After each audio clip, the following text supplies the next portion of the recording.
আজকে ভোর রাতে চুঁচুড়া থানার 200 পুলিশ বাহিনী আপনাদের সুমন বিশ্বাসকে ধরার জন্য তারা অভিযান চালায়।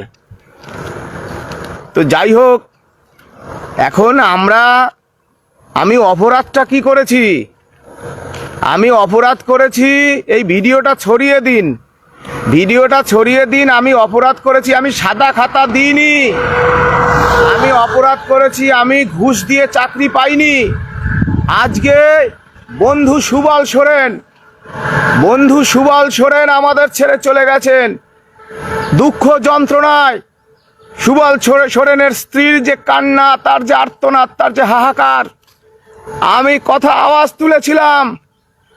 আমাকে গ্রেপ্তার করার জন্য বাড়িতে 200-র উপরে পুলিশ ভোর রাত থেকে সার্চিং করছে, এখনো ঘরে বসে আছে। ঘরে চাকরি চলে গেল বলে মা অসুস্থ। আজকে যে এত পুলিশ বাহিনী, আমার ছোট শিশু, তার যে মানসিক ট্রমা হবে। আপনারা ভিডিওটা ছড়িয়ে দিন, এর দায় কে নেবে? আমি প্রতিবাদ করেছি এই দুর্নীতির বিরুদ্ধে প্রতিবাদ জানিয়েছি। Fight against corruption. আমার প্রিয়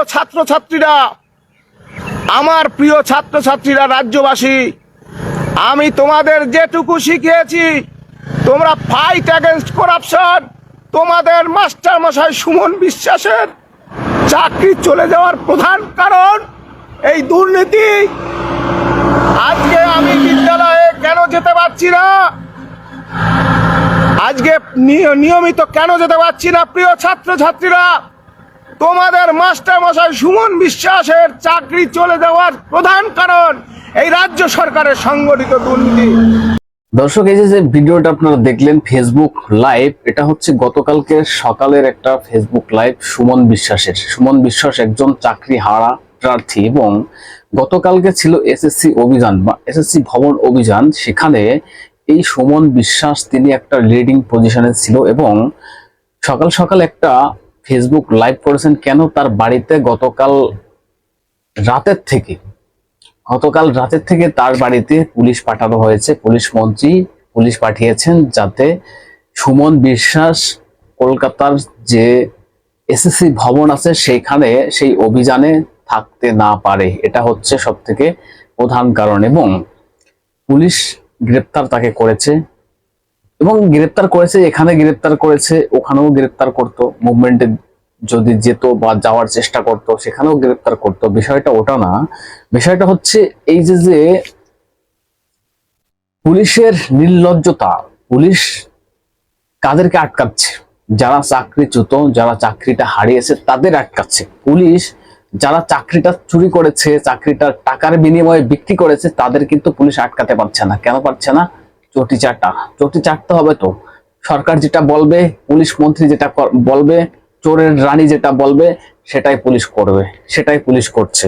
এবং এই যে সুমন বিশ্বাসের বক্তব্য আপনারা শুনলেন, একজন যোগ্য চাকরি প্রার্থী হিসাবে তিনি দাবি করছেন, এবং এরকম যোগ্য প্রার্থী তো আরো আছে। 26,000 শিক্ষকের চাকরি যেখানে বাতিল হয়েছে, 26,000 শিক্ষক সেখানে রাস্তায় ভিখারির মতন ভিক্ষা করছে। কলকাতার রাস্তায় দেখেছেন আপনারা, রাস্তায় খাচ্ছে, রাস্তায় ঘুমাচ্ছে, রাস্তায় তার সবকিছু, মানে বাড়িঘর সবকিছু তাদের রাস্তাতে। এবং সুমন বিশ্বাস একটা কথা বললেন যে কয়েকদিন আগে একজন আদিবাসী টিচার, মানে আদিবাসী সম্প্রদায়ের, নাম হচ্ছে সুবল সোরেন, তার মৃত্যু হয়েছে।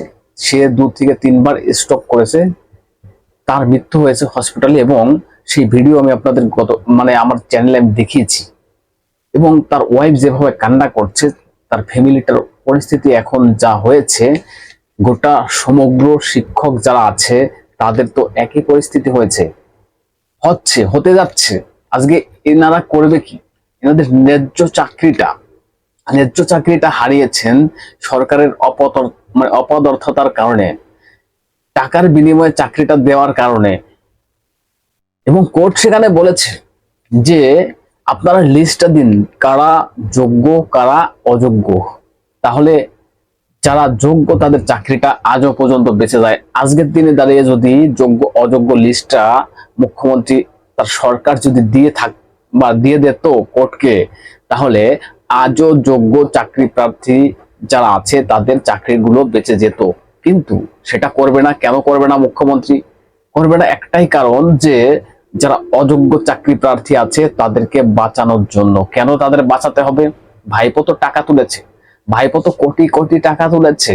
এখন ভাইপোর নেতৃত্বে যারা আরো টাকা তুলেছে তারা সবাই ফেঁসে যাবে, এবং যারা অযোগ্য চাকরি প্রার্থী, যারা টাকার বিনিময়ে চাকরি পেয়েছে, তারা এসে প্রেসার ক্রিয়েট করা শুরু করবে এবং তাদের টাকা ফেরত দেওয়া লাগবে। এবং এটা প্রকাশ্যে চলে আসবে আরো খোলামেলা ভাবে, যে দেখো এরাই তো চাকরিটা কিনেছে, এরা চাকরিটা কিনে যারা যোগ্য চাকরি প্রার্থী আছে তাদেরকে বঞ্চিত করা হয়েছে। আরো সামনে চলে আসবে বিষয়টা। এখন গুলিয়ে দেওয়ার চেষ্টা হচ্ছে, মুখ্যমন্ত্রী গুলিয়ে দিচ্ছে কারা অযোগ্য কারা অযোগ্য, তাদেরকে আমরা বাছাই করতে পারছি না। কেন? যে বাঁচানোর জন্য এখনো মুখ্যমন্ত্রী লড়াই করে যাচ্ছেন, বলছেন কারো চাকরি যেতে দেব না। যদি এখানে শিক্ষক ডিপার্টমেন্টে না হয়, এসএসসি তে অন্য জায়গায় না হয়, তাহলে অন্য কোনো ডিপার্টমেন্টে চাকরি দিয়ে দেব, কোনো টেনশন করবেন না কেউ। আজও পর্যন্ত সেই একই গান গেয়ে যাচ্ছেন মুখ্যমন্ত্রী। আমাদের অন্যায় কি? আমরা ন্যায্য চাকরি প্রার্থী, আমাদের অন্যায় কি? আমাদের যোগ্য চাকরি পাওয়ার জন্য আমরা মুভমেন্ট করছি, আর পুলিশ আমাদেরকে এইভাবে বাধা দিচ্ছে। তার বাড়িতে বৃদ্ধ মা বাবা আছে, রাত দুপুরবেলা পুলিশ গিয়ে হানা দিচ্ছে। এটা হচ্ছে পুলিশের কাজ, এটা হচ্ছে পুলিশের কাজ। তোলামূল যেটা বলবে পুলিশ সেটাই করবে। একটা নির্লজ্জতার সীমা থাকে। দেখবেন, আমি একটা প্রেসমিট শোনাবো বিধাননগর পুলিশের, সেখানে সেই আরজি করের মতন ঘটনা এখানেও একদিন আগে থেকে একটা কল রেকর্ড ভাইরাল করা হচ্ছে পুলিশের তরফ থেকে। পুলিশ বলা হচ্ছে, দেখুন দুইজন টিচার, অর্থাৎ চাকরি হারা মঞ্চ থেকে তারা লিড করে, তাদের বক্তব্য সামনে এসেছে, তারা নাকি বম, বন্দুক, গুলি, পেট্রো বোমা এইসব নিয়ে তারা এসএসসি ভবন অভিযানে কালকে যাবেন। এরকম একটা প্রেসমিট করছে পুলিশ। একবার শুনুন, তারপরে আমি বলছি, ব্যাখ্যাতে আসছি। আজকে আমাদের কাছে গোপন সূত্রে এটি খবর আসে, একটি রেকর্ডেড কনভারসেশন আমরা পাই, যেখানে দুজনের মধ্যে একটি কথোপকথন আছে। এই দুজনই হচ্ছেন এই অধিকার মঞ্চের সদস্য, এবং সেই যে কথোপকথনটা হয়েছে সেটাতে আমরা বেশ কিছু আপত্তিজনক জিনিস পেয়েছি, বা কিছু হিংসাত্মক গতিবিধির কথা সেখানে আমরা পেয়েছি। এই যে কনভারসেশনটা, সেটাকে আমরা অলরেডি সিজ করেছি। কনভারসেশনটা প্রায় 6 মিনিটের। সেখান থেকে কিছু রেলিভেন্ট পোর্শন আমরা আপনাদেরকে আজকে একটু শোনাতে চাই।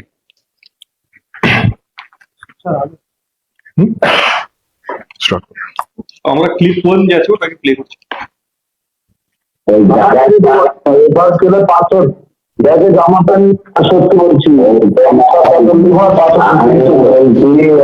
একটা আমার যেটা করবা একটা টানা কিছু নিয়ে যা, আর ছোট নিয়ে যা।